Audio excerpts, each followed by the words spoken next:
À presque 70 ans, André Lannoy est en pleine forme. 3 fois par semaine, l'ancien gardien du Racing part tôt le matin pour plusieurs kilomètres de footing. Dans les années 75, 74-75, on avait Roger Lemaire et c'était des footings très longue durée. J'ai pris l'habitude et maintenant c'est une drogue. J'adorais ça aussi, j'aimais bien.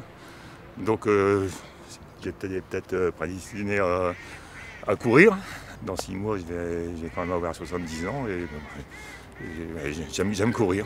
Après quelques étirements, sûrement un réflexe d'ancien sportif, André Lannoy s'est replongé avec une certaine émotion dans sa carrière de joueur. Après des débuts à Calais, dans sa ville natale, et un passage à Moucron en Belgique, André Lannoy arrive au Racing en 1968. Repéré par le directeur sportif de l'époque, un certain Henri Tranin, André Lannoy connaîtra d'abord les années difficiles du club avec l'abandon du professionnalisme en 1969. Mais sous l'impulsion d'André Deleulis, maire de Lens à l'époque, le club remonte la pente. André Lannoy vivra alors les plus belles années de sa carrière en tant que joueur. En 72 déjà, on avait fait un parcours déjà assez exceptionnel, puisqu'on avait été jusqu'en demi-finale, la fameuse demi-finale contre Bastia.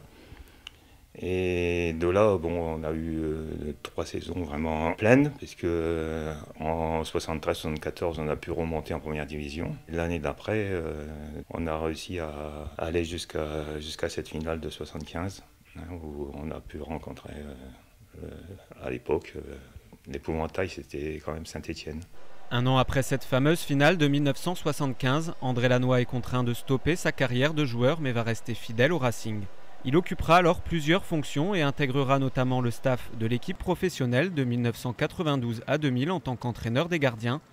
Retraité depuis 2010, André Lannoy a toujours le Racing dans la peau. Régulièrement, Dédé, comme on l'appelle au club, se rend à la Gaillette pour son plus grand plaisir. J'aime le contact avec le football, bien sûr, tout ce qui concerne le foot.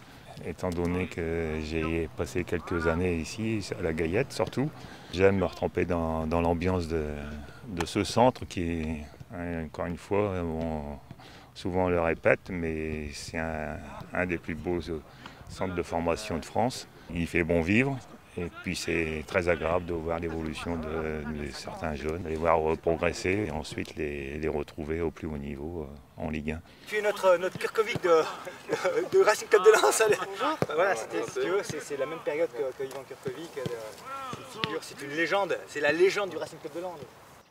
Très intéressé par la jeune génération, André Lannoy aime particulièrement suivre les séances d'entraînement de la CFA, coachées par son ami Éric Sicora.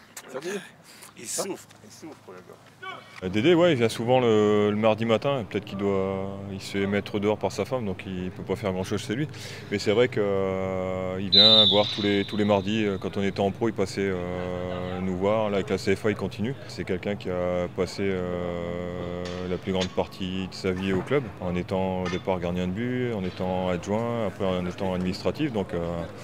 Et on voit aujourd'hui qu'il n'a pas perdu la fibre lensoise et il garde cette philosophie et il vient nous dire bonjour. Donc pour nous c'est intéressant, on le retrouve avec plaisir.